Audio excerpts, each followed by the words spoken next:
السلام علیکم۔ قلم کار کے ساتھ میں ہوں گلزار مصطفی۔ خطے کی صورتحال تیزی کے ساتھ تبدیل ہو رہی ہے اور یقینی طور پر پاکستان کو خطے میں اہمیت حاصل ہو رہی ہے۔ بھارت کی تمام تر سازشوں کے باوجود پاکستان سی پیک کی وجہ سے خاصی اہمیت حاصل کر چکا ہے۔ Army chief general Asim Munir نے ایران کا اہم دورہ کیا ہے۔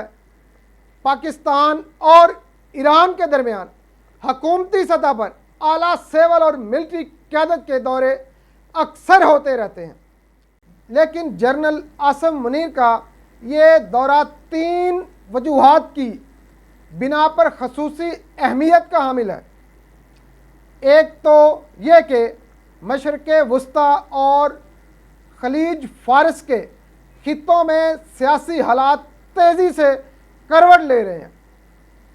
داعش یا اسلامی خلافت، جس کی افواج عراق اور شام کے وسیع علاقوں پر قابض تھیں، عسکری لحاظ سے شکست کھا کر تتر بتر ہو رہی ہیں اور اس کے جنگجو ارد گرد کے اسلامی ملکوں میں، جن میں افغانستان اور پاکستان بھی شامل ہیں، میں پناہ لے رہے ہیں۔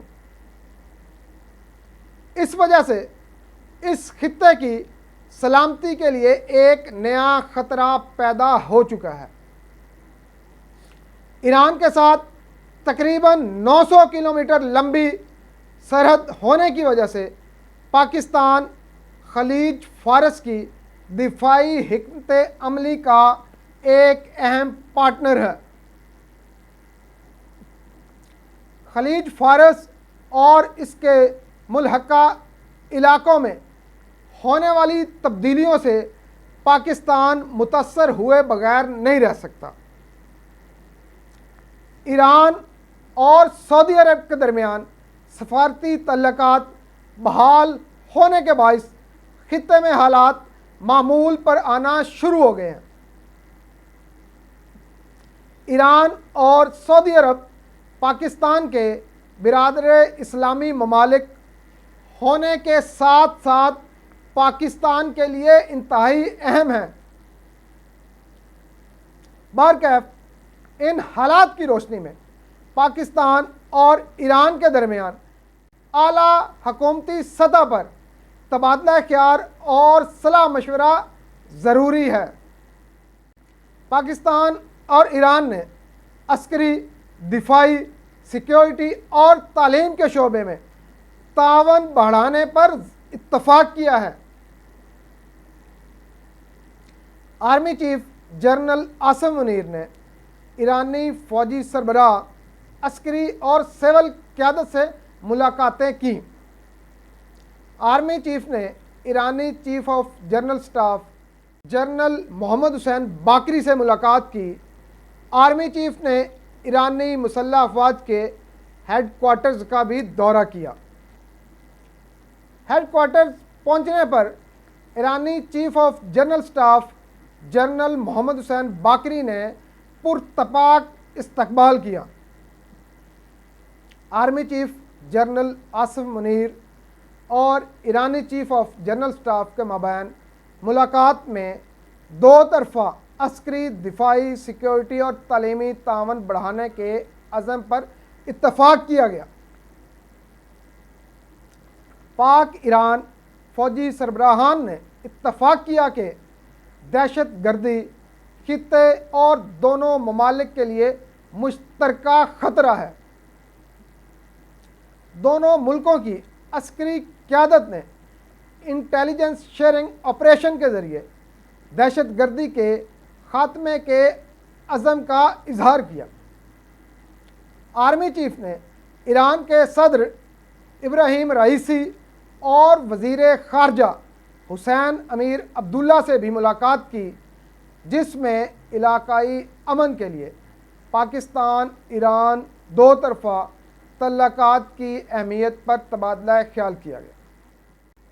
ناظرین، پاکستان، ایران، سعودی عرب اور خطے کے دیگر ممالک کے ساتھ پاکستان کے تعلقات روز بروز اچھے ہوتے جا رہے ہیں، لیکن افغانستان میں دہشت گردوں کی محفوظ پناہ گاہیں پاکستان کے خلاف مسلسل استعمال ہو رہی ہیں۔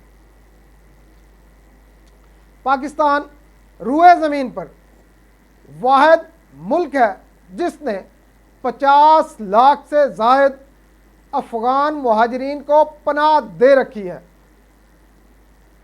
پاکستان 40 سال سے بھی زائد عرصے تک افغان مہاجرین کی میزبانی کر رہا ہے۔ افغان مہاجرین کی 3 نسلیں یہیں پلی اور بڑی ہیں۔ پاکستان نے ہر مشکل وقت میں افغانستان کا ساتھ دیا۔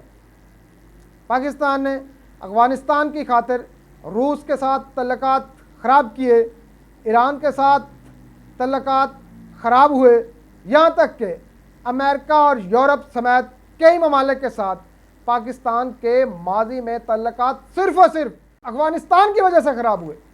لیکن پاکستان کو ان سب قربانیوں کا کوئی فائدہ نظر نہیں آ رہا، کیونکہ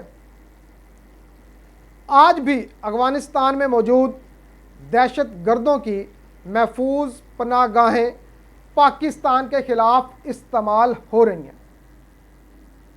افغانستان دوحہ معاہدے کی پاسداری کر رہا ہے، نہ ہمسائے ہونے کا حق ادا کر رہا ہے۔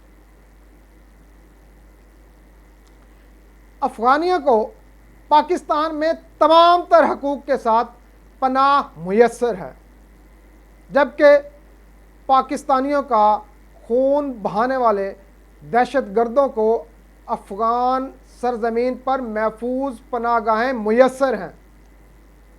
یہ صورتحال مزید جاری نہیں رہ سکتی۔ پاک افغان سرحد پر افغانستان کی طرف سے دہشت گردانہ حملے معمول بن چکے ہیں۔ ان دہشت گرد حملوں کی وجہ سے پاک فوج کے کئی افسروں سمیت جوان جام شہادت نوش کر چکے ہیں۔ پاکستان میں کئی دہشت گرد حملے ایسے بھی ہوئے ہیں جن کے تانے بانے افغانستان سے ملتے ہیں۔ کالعدم تنظیم TTP کے اہم کمانڈر اور داسو میں چینی انجینئرز پر حملے کے ماسٹر مائنڈ طارق رفیق کے بارے میں متعدد ذرائع سے اطلاعات ہیں کہ وہ افغانستان میں ہلاک ہو گیا ہے۔ حکومتی ذرائع کے مطابق یہ واقعہ افغانستان کے صوبہ کنٹر میں پیچ درا کے مقام پر پیش آیا ہے۔ افغانستان سے اب تک اس بارے میں باقاعدہ تصدیق نہیں کی گئی۔